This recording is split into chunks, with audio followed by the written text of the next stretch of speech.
ہے کہ جو کتاب خدا ہے کہ آپ کو اور میرا جو کمٹمنٹ ہے وہ نمبر ون کتاب خدا کے ساتھ ہے.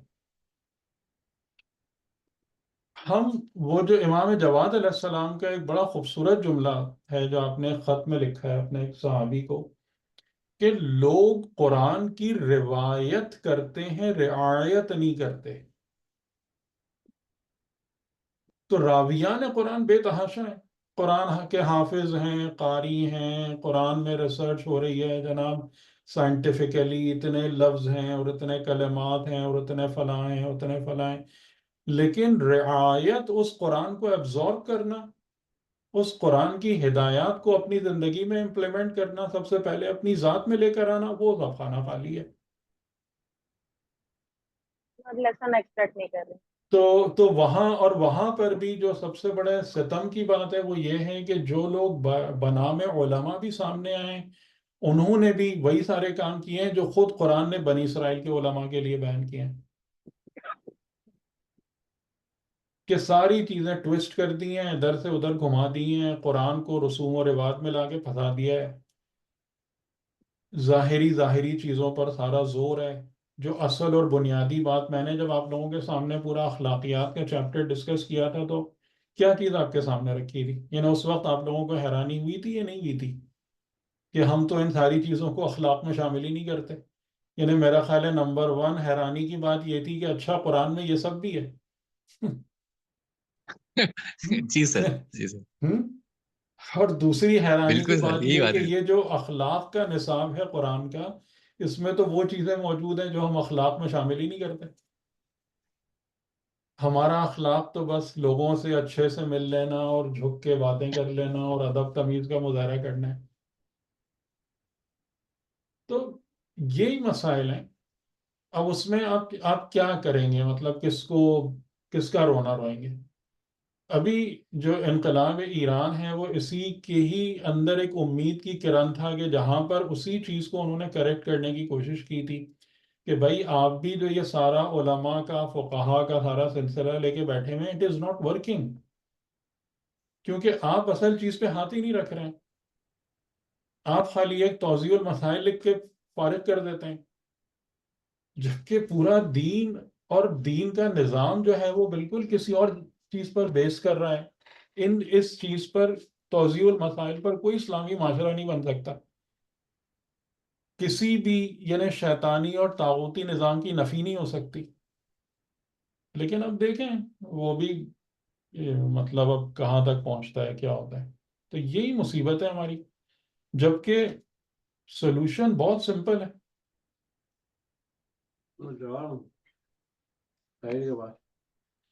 سولوشن جو ہے وہ بہت سمپل ہے، لیکن ہم اس کو قبول کرنے کو تیار نہیں ہیں، اپنے اپنے بائسز کی بنیاد پر، اپنے اپنے پرسنل اٹیچمنٹس کی وجہ سے. یہ ہے پرابلم.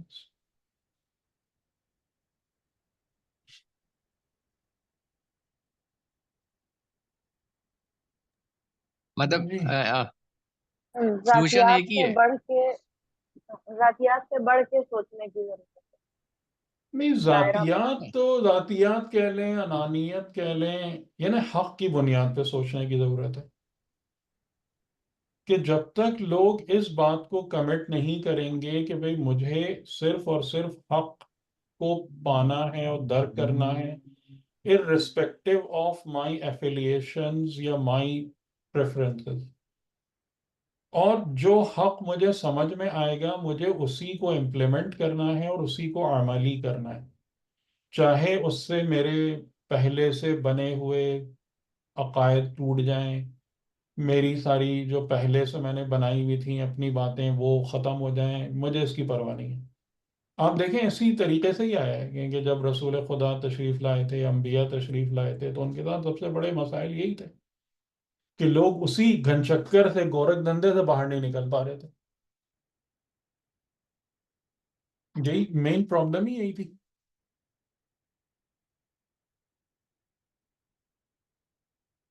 اور آج کے دور میں جو بہت بڑا خطرناک پہلو سامنے آ گیا ہے وہ یہ ہو گیا ہے کہ دین کے نام پر گمراہی کی بہت ساری شکلیں وجود میں آ گئی ہیں، دین کے نام پر۔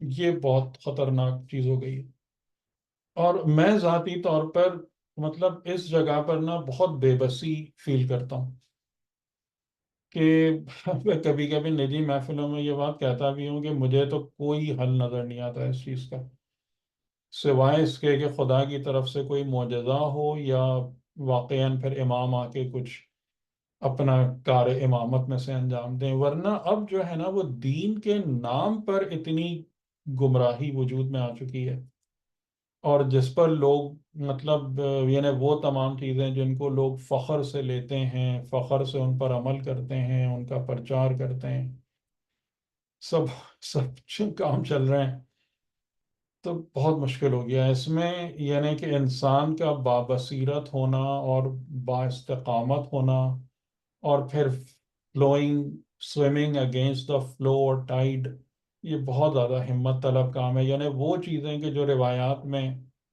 ہمیں ملتی ہیں نا کہ دور آخر میں دین پر باقی رہنا یا دین پر رہنا بے انتہا مشکل کام ہوگا، انگارہ ہاتھ میں لینا آسان ہوگا اور دین پر باقی رہنا مشکل ہوگا۔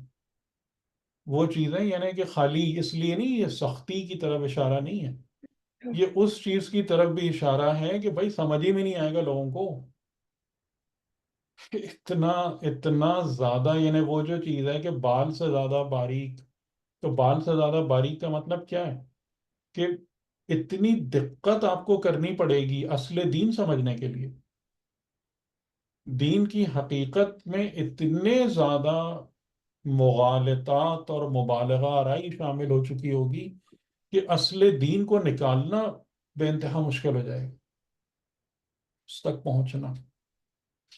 یہ سارے مسائل ہیں۔ اس کی بھی انڈیکیشن تو مطلب دی گئی بھی ہے قرآن میں، اس کے باوجود ہمارے لیے سمجھنا مشکل ہو جاتا ہے اتنا زیادہ آپ کہ بات کیجئے نا، جو باتیں نکل۔ میں آپ لوگوں سے کہتا تو ہوں کہ آپ بات کریں، خود اپنے آپ کو جائیں لوگوں سے بات کریں۔ میں نے آپ لوگوں سے اتنا کہا تو ہے کہ محرم کے رمضان کے دن آتے ہیں، آپ بیٹھیں، جو علماء آتے ہیں ان سے گفتگو کریں، ان کے سامنے یہ باتیں رکھیں، اور پھر آپ دیکھیں کہ آپ کو کیا ملتا ہے۔ خود اپنے آپ کو ہم دیکھیں کہ ہم کس حد تک چیزوں کو سمجھ رہے ہیں، کس حد تک آگے جا رہے ہیں۔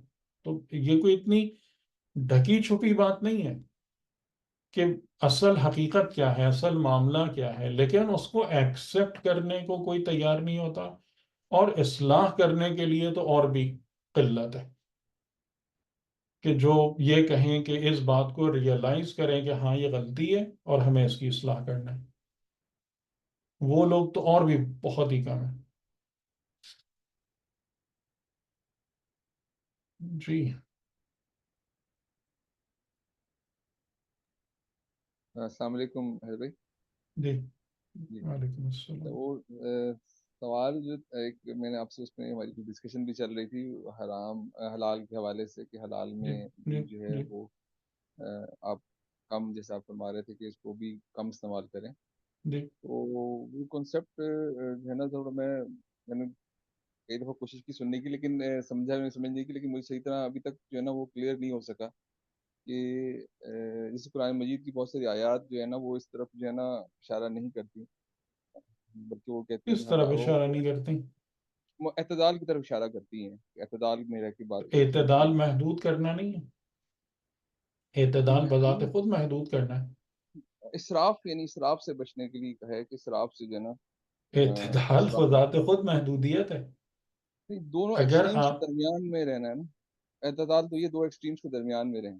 نہیں، تو دو ایکسٹریم کے درمیان میں، یعنی آپ اگر اسراف کو محدود نہیں کریں گے تو اعتدال کیسے قائم ہوگا؟ اسراف سے تو بچنے کا ہے، اسراف جیسے مطلب کہ حدیث بھی ہے کہ اپنے پیٹوں کا قبرستان نہ بناؤ، وہ اسراف ہے، یعنی کہ اور یہ کہ غیر ضروری اس طرح ہوں لباس میں بھی اسراف ہے، ہر جی چیز میں جی، اسراف ایک تو ہے۔ بس تو اور کیا؟ لیکن یہ ہے کہ جو کم استعمال کرنے والا کا ہے، اس سے اگر میں جو سمجھا تھا وہ یہ بنا تھی کہ آپ جو آپ ہے اس کو بھی آپ جو ہے اس کی طرف مطلب اس کو کم سے کم یوز کریں، ہاں تاکہ پھر بالکل، اس سے یعنی کہ اپنی محبت نہ نمبر ون یہ ہے کہ اس طرف سے رغبت ہٹائیے اپنی، اگر آپ بلند ہونا چاہتے ہیں۔ اس طرف سے اپنی رغبت ہٹائیے، وہاں سے اپنی شہوتوں کو موو آن کیجیے. آپ کی شہوتیں، آپ کی خواہشات، آپ کی رغبتیں حلال لذتوں میں نہ جا کے پھنس جائیں. کیونکہ اگر آپ یہ کام کریں گے تو جو بالا تر مقامات ہیں اور بالا تر ہیں اس طرف آپ توجہ نہیں کر پائیں گے. یعنی جس انسان کی لذت نیند اور کھانے میں آ جائے اس کو نماز اور روزے میں لذت نہیں ملے گی. یہ بالکل طے شدہ بات ہے. بالکل اور بات اسی آپ طریقے جی جی صحیح صحیح پلیز بتائیے. اور اسی طریقے سے یہ بہت مشہور اقوال ہیں، خاص طور سے عرفاء کے اور میں خیال ہے ائمہ علیہ السلام کے کلمات سے یہ اخذ ہیں: بیداری، قلت کلام، قلت طعام، قلت نوم. یہ چار چیزیں انسان میں نہیں ہوتی بلکہ ایک پانچویں بھی ہے. ہاں، ذکر دوام، بیداری، ذکر دوام، قلت کلام، قلت طعام اور قلت نوم. یہ پانچ چیزیں نہیں ہوتی تو انسان کمال کی طرف حرکت نہیں کرتا. قرآن مجید میں اس میں متعلق جو ہے نا کیا جو ہے نا وہ کیوں کوئی نہیں آیت ہے؟ ایسی ملتی ہوگی. جب آپ خود ہی یہ آیت کہہ رہے ہیں کہ لا تسرفو، کہ اسراف تو سارا اسراف نہ پیغام تو وہاں موجود ہے. سارا پیغام تو وہاں موجود ہے. اور دوسری جو سب سے بڑی بات ہے وہ یہ ہے کہ میں نے آپ کو روزے کی بھی مثال دی تھی، میں نے آپ کو حج کی بھی مثال دی تھی کہ یہ دونوں عبادتیں جو ہیں یہ اسی کی ہی تربیت ہیں. تربیت ہے حلال لیکن لذتوں کو محدود کرنے کی تربیت ہے. کہ اب جیسے میرے جب جی جی پلیز بتائیے. یعنی کہ جب خدا آپ سے آپ کا لباس اتروا دیتا ہے، آپ کو سفید کپڑے کے لٹے میں لپیٹ دیتا ہے، آپ کے سر کے بال اتروا دیتا ہے، آپ کو کہتا ہے صحرا میں جا کے بیٹھ جاؤ، تو یہ سب کیا ہو رہا ہے؟ یہ سب کھیل ہے کوئی؟ تکبر ختم کرنا ہے اس میں یہ تو سب سمجھ کھیل میں ہے. آتا ہے کہ اپنا تو تکبر تو ختم وہی کریں تو میں اور آپ سے جی جی تو تو وہی تو بات ہے نا. اس کا مطلب کیا ہے کہ آپ کسی بھی بلندی تک نہیں پہنچ سکتے جب تک آپ ان چیزوں سے اپنے کو باہر نہیں نکالیں گے. اور پرابلم یہی ہوتی ہے کہ جب آپ یہ کہتے ہیں کہ جی حلال حلال ہے، تو حلال کا مطلب کیا ہے کہ میرے دسترخوان پہ 4 ڈشیں ہوں. حلال کا مطلب یہ ہے کہ لوگ کہیں گے بھائی میری گاڑی قیمتی ہو، بالکل خدا کی طرف سے جائز ہے. میرے جو ہے میرے کپڑے ایسے ہوں ویسے ہوں، جیسے ہمارے یہاں بھی کئی مولانا صاحبان بھی یہ کہتے ہیں اپنے اسٹیٹس کے مطابق رہو، جس پہ میں نے لکھا بھی تھا کہ بھائی یہ اگر آپ کو اسٹیٹس کی بات کرنی ہے تو آپ دنیا کے اسٹیٹس کو نہ دیکھیں، اپنے آخرت کے اسٹیٹس کو دیکھیں، اس کے مطابق دنیا میں رہیں. اور میں نے اپنی مجالس میں بھی اس کا کور پوائنٹ بیان کیا تھا کہ آپ اگر قید خانے میں رہ رہے ہیں تو آپ کبھی بھی وہ کام نہیں کریں گے کہ جس سے آپ کے قید خانے کی دیواریں مضبوط ہوں. آپ ہمیشہ اس قید خانے کی دیواروں کو کمزور رکھیں گے تاکہ جب بھی نکلنے کا وقت آئے آپ آسانی سے اس کو توڑ کر باہر آ سکیں. تو حرام میں مبتلا ہونا تو اپنے آپ کو زہر دے کے مار ڈالنے کے برابر ہے. لیکن حلال میں اوور انوالومنٹ کا مطلب اپنے قید خانے کی دیواروں کو پلاسٹر کر کے مضبوط کرنا ہے. کیونکہ جب بھی آپ کسی ایون حلال شہوت اور لذت میں بھی اپنے نفس کو مبتلا کراتے ہیں تو وہاں پر ایک تعلق کی اسٹرینتھننگ ہوتی ہے، وہاں پر ایک تعلق بنتا ہے. اور وہ چیز آپ کے بدن، جو آپ کا بدن، جو آپ کی قبر ہے، جو آپ کے پریزن ہے، یہ بدن مادی، یہ اس کی دیواریں مضبوط ہوتی جاتی ہیں. اور پھر جب اس سے نکلنے کا وقت آئے گا تو آپ آسانی سے نکل نہیں پائیں گے. وہ جو مثال ہے کہ ایک ریشمی چادر کو کانٹوں بھری جھاڑی پر ڈال کے کھینچا جائے، تو اس طریقے سے انسان کی تو وہ کانٹے کیا ہیں جو اس چادر میں پھنس جاتے ہیں جا کے، وہ یہی سب تو ہیں. یہ لذتیں اور یہ مزے ہی تو وہ کانٹے ہیں جو اس کو پکڑ کے کھینچے رکھتے ہیں کہ کبھی کچھ یاد آ رہا ہے مرتے وقت، کبھی کچھ یاد آ رہا ہے. آپ نے بہت سارے بوڑھوں کو دیکھا ہوگا کہ جو بیچارے کچھ ہی نہیں کھا سکتے. یعنی شادی بیاہ میں ہمارے یہاں یہ مناظر ہیں، لیکن سب سے زیادہ پلیٹ میں بوٹیاں اور قورمہ وہی ڈال رہے ہوتے ہیں اور آدھے سے زیادہ چھوڑ دیتے ہیں. یہ سب ہے. اسی وجہ سے کہا گیا ہے کہ بھائی ہوشیار باش. ہوں. تو اس کا مطلب یہ ہے کہ جیسے آپ نے فرمایا کہ اسراف، جیسے جو قرآن میں اسراف کا ورڈ آیا ہے کہ اسراف نہ کرو، تو آپ کا مطلب یہ ہے کہ اس کی طرف مطلب کیونکہ نارمل سے بھی سنت کم. معصوم ہے نا، یعنی قرآن آپ کو اصول دے رہا ہے، سنت معصوم آپ کو بتاتی ہے کہ امپلیمنٹ کیسے ہوگا. اس میں کچھ معصومین علیہ السلام کی جو میں نے کافی کی بھی حدیث پڑھی تھی، تو اس میں امام حسن علیہ السلام جو تھا وہ بہت اچھا لباس پہنا کرتے تھے، اور ان سے جب لیکن اس پوچھا کے گیا، پیچھے آپ نے کئی ائمہ کے دیکھا ہے نا کہ اندر کیسا لباس ہوتا تھا.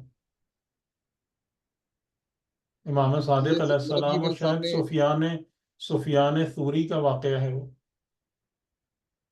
ایک حدیث ہے کافی کی، اس میں یہ کہ اس میں جب امام حسن سے پوچھا گیا کہ آپ دیکھیں لباس میں فاخر کیوں پہنتے پھر ہیں. آپ سے وہی بتا رہا ہوں نا کہ میں آپ سے بار بار یہ کہہ رہا ہوں نا کہ اس طریقے سے آپ کسی مسئلے کو حل نہیں کر پائیں گے، اور حل نہیں ہوتے مسائل ہمارے نا اس طریقے سے. پہلے آپ قرآن سے ایک بنیادی اصول لیں، پہلے اصل چیز کو سمجھیں کہ ہے کیا، اور پھر اس کے بعد سنت معصوم پر جائیں آپ.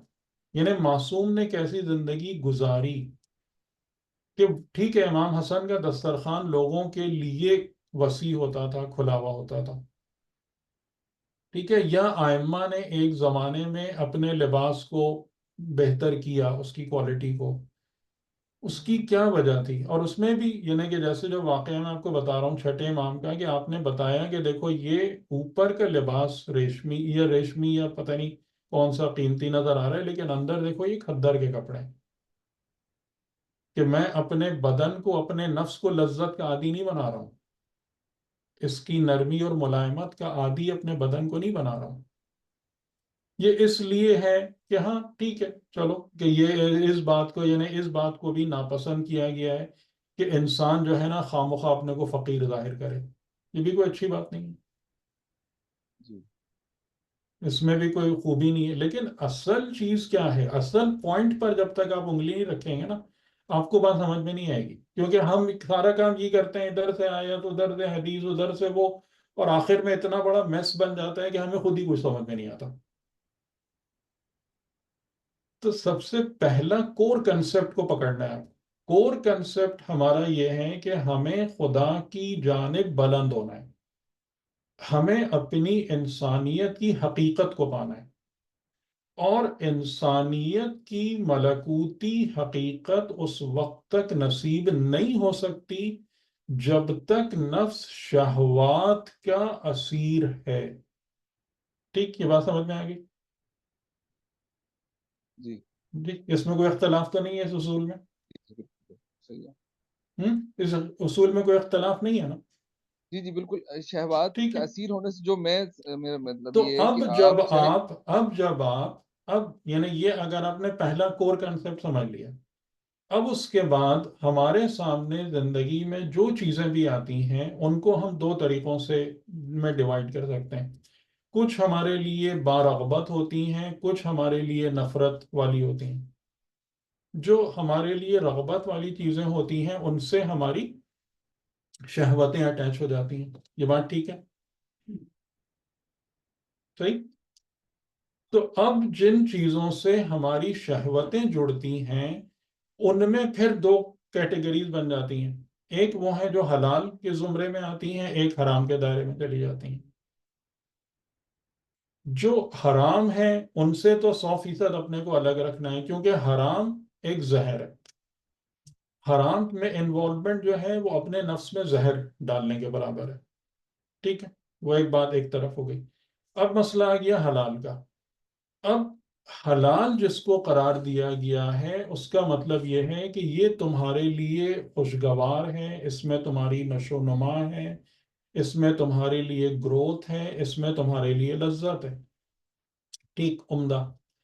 لیکن اب کوشچن یہاں پر یہ آتا ہے کہ وہ تمام چیزیں جن کو حلال قرار دیا گیا ہے ان میں میری انوالومنٹ کتنی ہونی چاہیے، کس حد تک ہونی چاہیے اس کے ساتھ.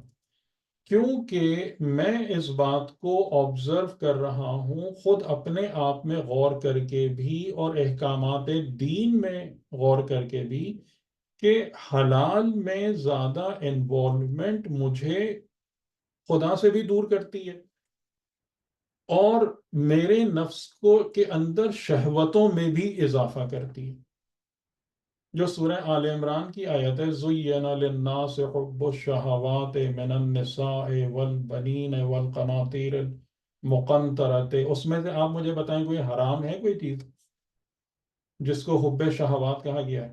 وہ حرام کے زمرے میں آتی ہیں حلال میں آتی ہیں؟ اگر حلال طریقے سے ہو تو پھر تو حلال ہی ہے.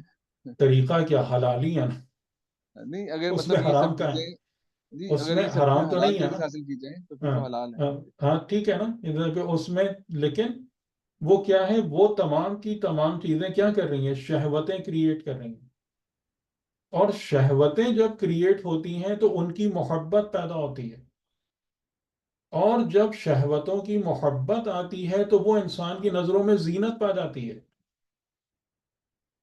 اور جو چیز انسان کی نظروں میں زینت پا جائے پھر وہ دوسری طرف سے انسان کی توجہ کو ہٹا دیتی ہے. اس میں اشکال ہے. لیکن اس میں یہ چیز دیکھیے نا کہ ہمارے جیسے آئمہ علیہ السلام کی سیرت میں کثرت ازواج بھی ہے، اچھا کھانا بھی ہے، سب کچھ نظر نہیں، آتا ہے، پہلے یعنی اصول اس کے سمجھیں. نہیں، باوجود میں آپ کو بتاؤں، آپ یہیں پر ہی آپ پرابلم کر رہے ہیں. پہلے اصول سمجھیں.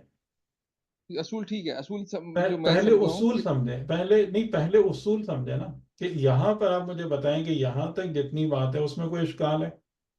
جی بالکل صحیح ہے کہ اصل میں تو توجہ جو ہے نا کہ یہ آپ کی خدا کی طرف ہی ہے، یعنی وہ آپ چاہے استعمال بھی کر رہے ہیں سب چیزیں، وہ جو زینت دنیا ہے، لیکن پھر بھی جو ہے تو نا پھر وہ آپ یہی ہے. کو کس بات کا لحاظ رکھنا پڑے گا؟ پھر آپ کو کس بات کا لحاظ رکھنا پڑے گا حلال میں؟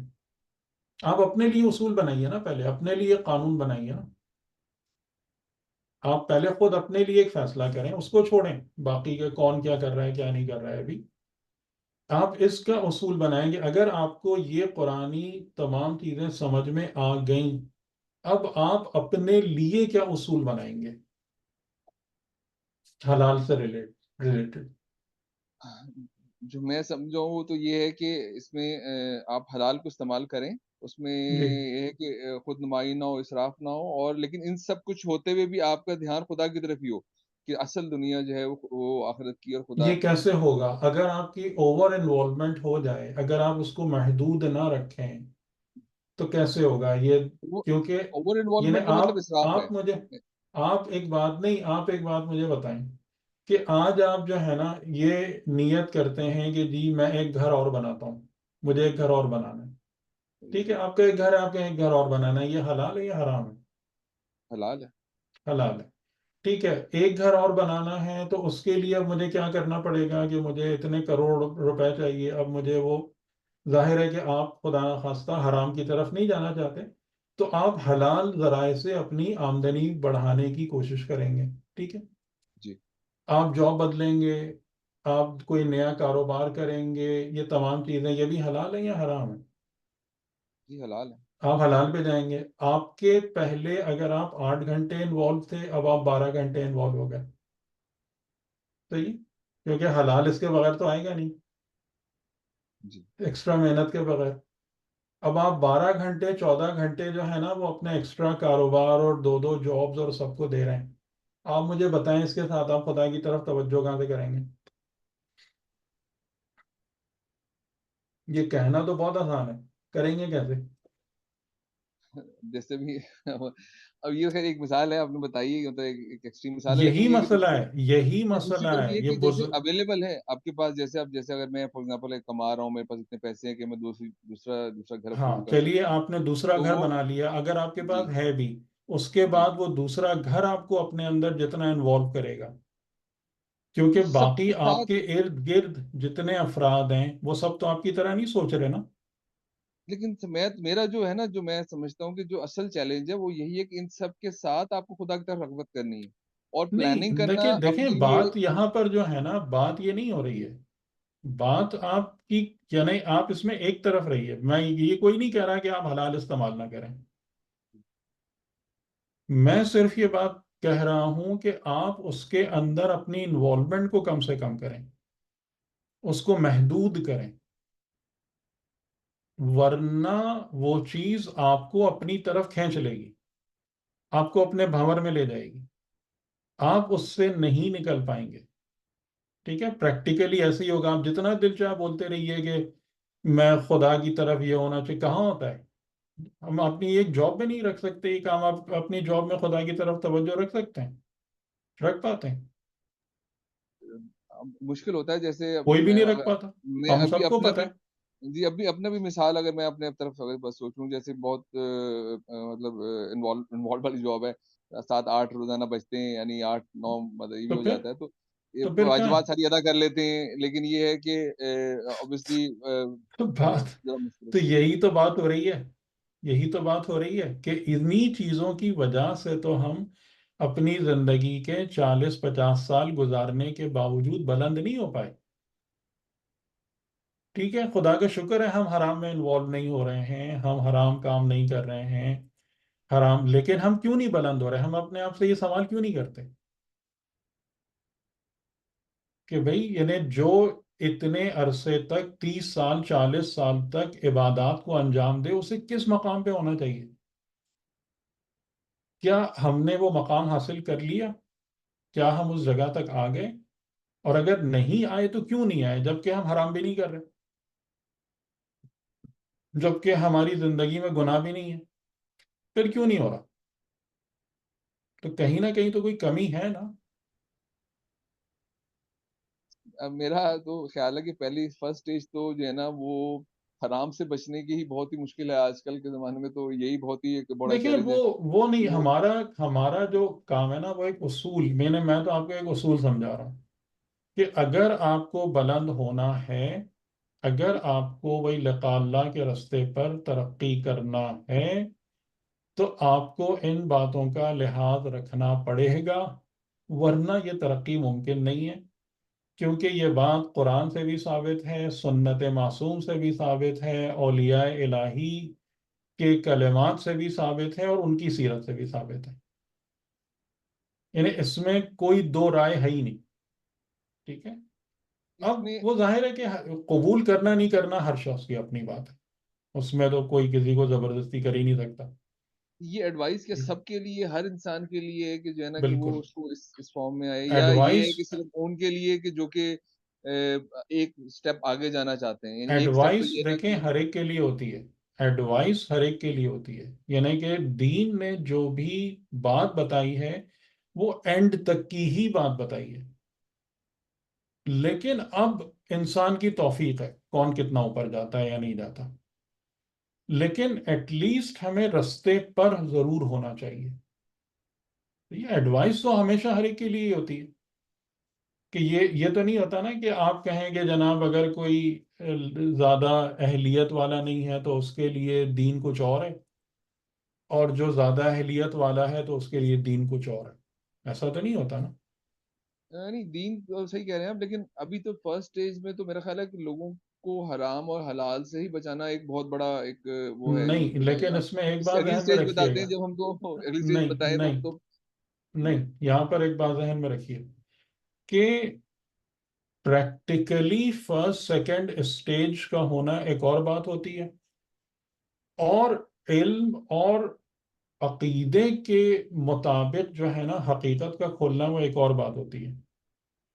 ٹھیک ہے، انہی سب چیزوں نے جو ہے نا ہم لوگوں کا بیڑا غرق کر دیا، اسی قسم کی اپروچز نے، کہ ہم یہ کہہ رہے ہیں جی عوام جو ہے نا، یہ تو عوام ہے، یہ تو سمجھتے نہیں ہیں، ان کو تو عقل نہیں ہے، تو ان کو جو ہے کوئی گہری بات بتاؤ ہی نہیں۔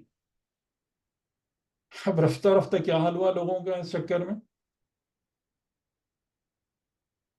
اگر یہی بات ہے تو خدا نے قرآن اس جاہل عرب کے معاشرے میں کیوں نازل کیا تھا، جس میں انتہا درجے کی حکمت اور عقل کی گفتگو موجود ہے، کہ جو 1400 سال کے بعد بھی بڑے بڑے عقلاء کو حیران اور دنگ کر دیتی ہیں جو آیتیں اور وہ کلمات امیر المومنین علیہ السلام نے اور رسول خدا نے کیوں اس جاہل عرب معاشرے میں بیان کیے تھے، جو ظاہراً تو ہم لوگ تو آج اس سے بہت بہتر ہیں، اگر آپ ظاہری اعتبار سے دیکھیں تو ہم تو اس عرب معاشرے سے بہت بہتر ہیں. کیوں یہ سب باتیں کی تھی؟ وہ بھی یہی کرتے ہیں نا کہ جی اول اول تو بس ٹھیک ہے، تم یہ نہیں کرو، وہ نہیں کرو، وہ نہیں کرو، بس صحیح ہے، ٹھیک ہے، دین ہو گیا پورا. انہوں نے کیوں یہ کام نہیں کیا؟ انہوں نے ہمیشہ اس بات کی کوشش کیوں کی کہ کم از کم کچھ نہ ہو لیکن سلمان اور ابوذر ہر دور میں پیدا ہوں، وہ معیار ہر دور میں اوپر آئے. تو یہی تو سارا رونا ہے کہ ہم لوگوں نے تو ہر چیز اپ سائڈ ڈاؤن کر دی ہے. اور یا تو جو علماء ہیں جو ہمارے اوپر ہیں، یا تو وہ خود ہی چیزوں کو نہیں دیکھ پا رہے ہیں، یا کیوں نہیں صحیح کر پا رہے ہیں، مجھے تو نہیں سمجھ میں آتی ہے بات. جی جی، باقی لوگ بھی پریشان ہو گئے ہیں بیچارے. میری السلام علماء سے بھی علیکم. بات ہوئی، نہیں سر، علماء بہت سے اچھی بھی ڈسکشن ہو رہی ہے. یہ اصل بہت میری کامن سوال ہے سر، بہت کامن سوال ہے. تو میری یہ علماء حلال سے ہے بھی تو ہم بات بھی استعمال کر رہے ہیں. ہوئی، اس سوال سلسلے میں علماء سے بات ہوئی، وہ بھی اس کانسیپٹ کو جو ہے نا کہ وہ بہت زیادہ وہ ایگری نہیں کرتے. وہ کہتے ہیں حلال ہے تو آپ استعمال کر سکتے ہیں، قرآن مجید کی بے شمار آیات ہیں، تو یہ مجھے آیت کا کون کہہ حوالہ رہا ہے دینے کہ کی ضرورت نہیں. حلال ہے تو آپ حلال استعمال نہیں کریں؟ میں نے تو ایک دفعہ بھی یہ بات نہیں کہی. میں وہ کہتے ہیں بس واجبات ادا کریں آپ اور اس کو آپ استعمال کریں. اور ہاں جو ہم مثال مولا علی کی یا ان کی دیتے ہیں، وہ کہتے ہیں کہ ہاں وہ مقام وہ اعلیٰ مقامات ہیں، اور جو اس طرف رغبت کرنا چاہتا ہے تو وہ اس کے لیے ہے، لیکن آپ کو کوئی مسئلہ نہیں ہے اگر آپ یعنی کوئی گناہ نہیں ہے اور آپ اس کو یوز کر تو سکتے ہیں. وہ تو ایک بالکل الگ بات ہے نا، وہ تو ہمارا ٹاپک ہی نہیں ہے. یعنی میرا ٹاپک کیا تھا آپ بتائیں جس کے ذیل میں نے یہ باتیں کی ہیں؟ وہ یہ تھی لقاء اللہ سے تھا نا تو اصل پھر میں سارا. تو میں نے تو لقاء اللہ کے جی ضمن میں یہ ساری گفتگو کی ہے نا. جی اگر مثال کے طور پر ایک شخص کو انٹرسٹ ہی نہیں ہے لقاء اللہ سے یا خدا کی طرف جانے سے، تو ٹھیک ہے، وہ صحیح ہے، کرے گا. وہ اصل میں اللہ کی محبت، جیسے کہ اللہ جس سے محبت، اللہ کی محبوب بننے کے لیے تو یہ چیزیں بہت ضروری ہیں. میں بالکل آپ کی بات ایگری کرتا ہوں کہ آپ نے اگر حب اللہ والی بات ہے تو وہاں تو عامر بھائی، میں یہ باتیں کہنا نہیں چاہتا، لیکن یہ علماء ہی ہیں، یہ علماء ہی ہیں جن کی وجہ سے قوم اس حال میں ہے. کہ یہی لوگ ہیں جو اس قوم کو بلند نہیں ہونے دیتے. کیا کریں؟ جی ٹھیک ہے. بہت سلمان، کوئی شکریہ. خاص میں نے بات تو نہیں کرنی؟ آپ کا سر ٹائم دیا. بس ایک ہاں ایک سوال تھا. ہم نے ٹھیک. کافی ماشاءاللہ اس پہ بات کی کہ اسراف کے حوالے سے اسراف کی تعریف کیا ہے ہماری نظر میں؟ میں آیت کوٹ کر دیتا ہوں اس سلسلے میں، نہیں، جو کہ اسراف کی تعریف دیکھیں، ہر چیز کی تعریف ریلیٹیو ہے. ہاں نہیں، میں وہی اسی حوالے سے بات کر ہر رہا ہوں کہ چیز کی کافی تعریف قرآن کی ریلیٹیو تو ہے. سر نے کہہ دیا نا. ہم. میں ایک صرف میں آپ ایک روایت کوٹ کر دیتا ہوں آپ کو سلمان بھائی، ایک میں آیت میں کہ آپ کے سامنے سوری، میں ایک آیت اسراف کے حوالے سے میں بات کر رہا تھی. میں جو میرے سامنے ایک آیت موجود ہے جو اسراف کے حوالے سے بھی اور اس حوالے سے بھی ہے. سورہ اعراف کی 31 اور 32 نمبر آیتیں جو ہے نا، کہ میں اردو میں بتا دیتا ہوں کہ اے بنی آدم، ہر عبادت کے وقت اپنی زینت یعنی لباس کے ساتھ رہو اور کھاؤ پیو، مگر اسراف نہ کرو. اللہ اسراف کرنے والوں کو یقیناً دوست نہیں رکھتا. پھر اگلی آیت میں کہتے ہیں، کہہ دیجیے اللہ کی اس زینت کو جو اس نے اپنے بندوں کے لیے نکالی ہے، اور پاک رزق کو کس نے حرام کیا. کہہ دیجیے یہ چیزیں دنیاوی زندگی میں، حیات الدنیا کے لیے بارے میں آیا، یعنی اگر عربی میں دیکھیں تو یہ حیات الدنیا ہے اس میں، کہ وہی چیزیں دنیاوی زندگی میں بھی ایمان والوں کے لیے ہیں اور قیامت کے دن تو نہیں نہیں، خالص وہ دین عامر کے بھائی لیے میں ہیں. آپ کی پوری ڈسکشن سن رہا تھا، یہ آیت بھی میری نظر میں کہہ رہا ہوں جب آپ اقوال معصومین اور اس سے یہاں تو اسراف کا ورڈ یوز ہو گیا نا جی کہ جی. اتنا استعمال کرو، اور وہ اسراف کو کہیں آپ کی نظر میں ہے کہ کسی امام نے کسی نے ڈیفائن کیا ہو کہ اسراف ہے کیا چیز؟ اب جیسے تو وہ مولا کی اسراف کا حدیث ہے ورڈ کہ یوز اپنے کر رہے ہیں نا، ہاں ہمارا ایک اپنی کانسیپٹ ہے اسراف کا. جی ٹھیک اپنے ہے. پیٹوں کو جیسے ہاں اس نے قبرستان نہ بناؤ، یعنی یہ سب اسراف کی علامتوں میں سے، باقی ریلیٹو ہے نہیں نہیں وہ. نہیں، میں یہی پوچھ رہا ہوں نا، یہ تو سب آپ علامتیں اور یہ ریلیٹو آپ بتا رہے ہیں نا، کنکلوژنز بتا رہے ہیں. امام صادق علیہ السلام سے کسی نے پوچھا تھا کہ اسراف کیا ہے، تو انہوں میں اتنی دیر سے اسی لیے سوچنے کی کوشش کر رہا تھا کہ کہاں میری نظر سے گزری تھی، لیکن بہرحال ہے، اس میں کوئی شک نہیں ہے کہ یہ روایت ایسے ہی ہے. تو انہوں نے وضو سے اس کی مثال دی تھی کہ جتنا پانی وضو کے لیے ضروری ہے، انہوں نے کسی ایسے ویسے کام سے مثال نہیں دی تھی، وضو جو کہ واجب ہے، کہتے جتنا پانی وضو کے لیے ضروری ہے اس سے ایک قطرہ زیادہ بھی استعمال کرنا اسراف ہے.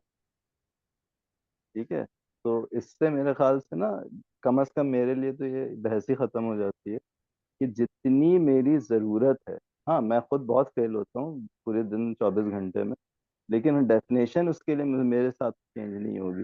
جتنی میری ضرورت ہے میری بقا کے لیے، میری عزت کے لیے، مجھے اچھے سے معاشرے میں رہنے کے لیے، اس سے زیادہ تھوڑا سا بھی استعمال کرنا نا، ضرورت سے زیادہ استعمال کرنا، وہ اسراف ہے. یہ امام نے اس کی اسراف کے جو لفظ اسراف ہے اس کی ڈیفینیشن تاریخ پیش کی. ٹھیک ہے، تو ہمارا مسئلہ کیا ہوتا ہے کہ ہمارے ایک کنٹیکسچل معنی بنے ہوئے ہیں، ہماری اپ برنگنگ سے، ہماری گرومنگ سے کنونشنل معنی بنے ہوئے ہیں. اکثر ہم کہاں فالٹر کر رہے ہوتے ہیں؟ اسے ثواب اس کی بہت بڑی مثال ہے کہ ثواب کا مطلب ہی مقصد تک پہنچنا ہے. ہم کہہ رہے ہوتے ہیں یار اس کا ثواب مل تو گیا، ٹھیک ہے، یہ اس لفظ کا مطلب ہی نہیں. ٹھیک؟ تو اسراف کا اگر آپ اس معنی میں مطلب نہیں ہے نا جو امام نے ہی ڈیفائن کیا، کیونکہ ہم بار بار ائمہ کی مثال دے رہے ہیں، تو انہوں نے کہا جتنی آپ کی ضرورت ہے نا، وضو جو کہ واجب ہے، مطلب اس کے بغیر آپ عبادت نہیں کر سکتے، اس میں ایک قطرہ زیادہ استعمال کرنا اسراف ہے. بس یہ اچھا. ٹھیک ہے، اور پھر یہ تمام کی تمام چیزیں بہرحال انسان کی طرف پلٹتی ہیں، بہرحال انسان اور اس کی ارادے کی طرف پلٹتی ہیں، اس میں تو کوئی شک نہیں.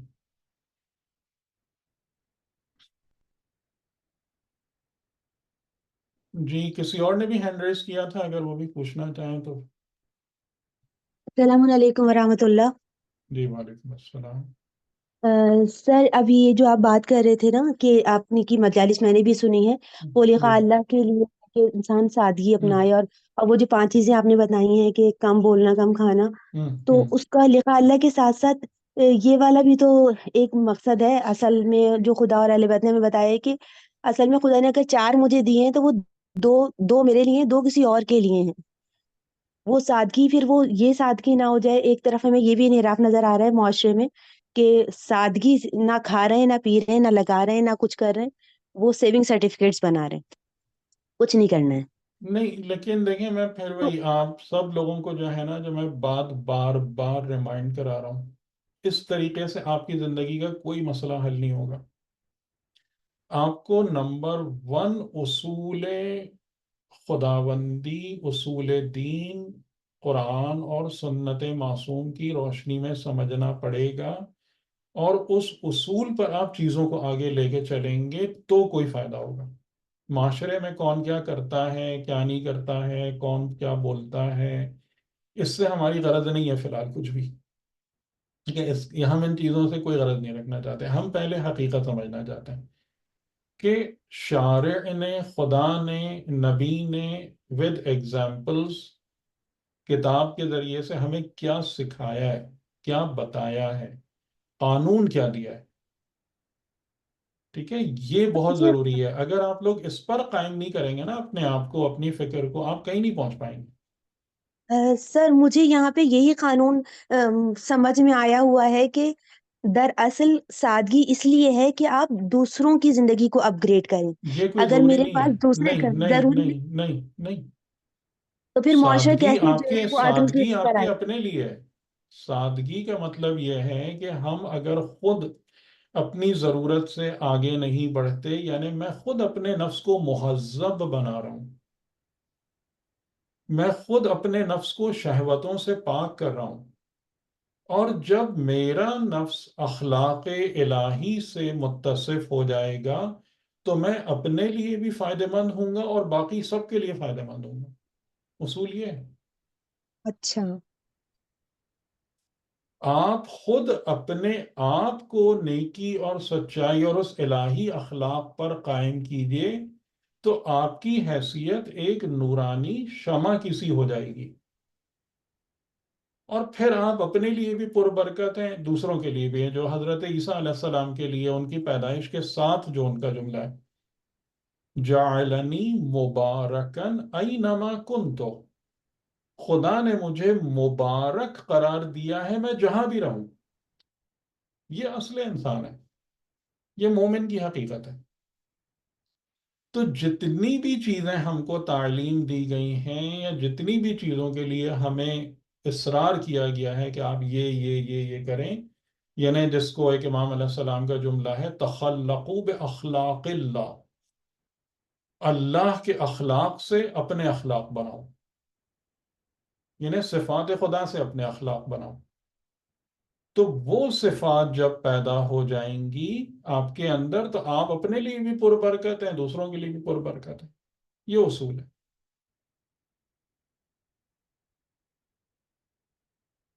لیکن ہم وہ اصل چیز کو چھوڑ کر وہی جاتے ہیں، ظواہر پہ جاتے ہیں، ایکسٹرنلز پہ جاتے ہیں، ادھر ادھر کی باتوں پہ جاتے ہیں، اور اس کا نتیجہ یہ ملتا ہے کہ وہ کچھ بھی نہیں بن پاتا جو کہ ہم دیکھ رہے ہیں. لیکن وہی تو بات میں کہہ رہا ہوں کہ ہم اتنا سب کچھ کرنے کے بعد دین کے نام پر نتیجہ نہیں حاصل کر پا رہے، لیکن اس کے باوجود ہمیں یہ توفیق نہیں ہے کہ ہم اس بات پر غور کریں کہ غلطی کہاں ہو رہی ہے.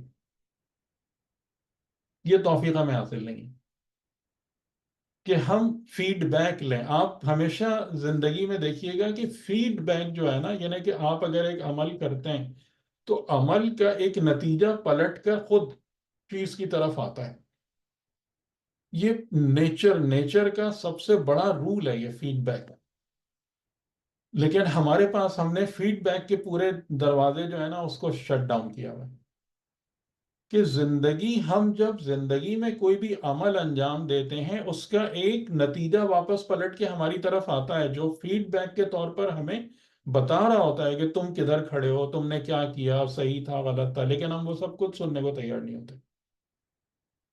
اور نتیجتاً نقصان در نقصان در نقصان اسی گڑھے میں دھستے جاتے ہیں، گرتے جاتے ہیں، لیکن ہم کچھ سمجھنے کو تیار نہیں ہوتے.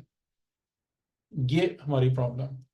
تو میرا اصرار آپ لوگوں سے بہت زیادہ یہی ہے کہ قرآن کو صرف پڑھیں نہیں، جذب کریں اپنے اندر. اس کے ذریعے سے آپ کی زندگی، آپ کی بصیرت روشن ہو، آپ کے عمل میں تبدیلی آئے، آپ کے کردار بدلے، آپ کو راہ دکھائی دینا شروع ہو جائے زندگی کی. تب قرآن کا فائدہ ہے. ورنہ وہی امام جواد علیہ السلام والا جملہ ہے کہ اکثریت راویان قرآن بکثرت ہیں، قرآن کی رعایت نہیں ہو رہی ہے. یہ پرابلم. اچھا یہ بتائیں مجھے کہ اب ہم نے پچھلی دفعہ حضرت موسیٰ علیہ السلام کے واقعات میں سے چیزوں کو سب ختم کر لیا تھا. وہ بھی تھا، پھر میں نے آپ کو یہ بھی بتایا تھا کہ حضرت موسیٰ علیہ السلام کی قوم سے 3 کیریکٹرز ایسے ہیں کہ جو بڑے ہی میننگ فل ہے، جن کے کردار اور تینوں کو قرآن نے بیان کیا، 2 کو نام لے کر، ایک کو بغیر نام کے. ان پر بھی ہم نے گفتگو کر لی تھی.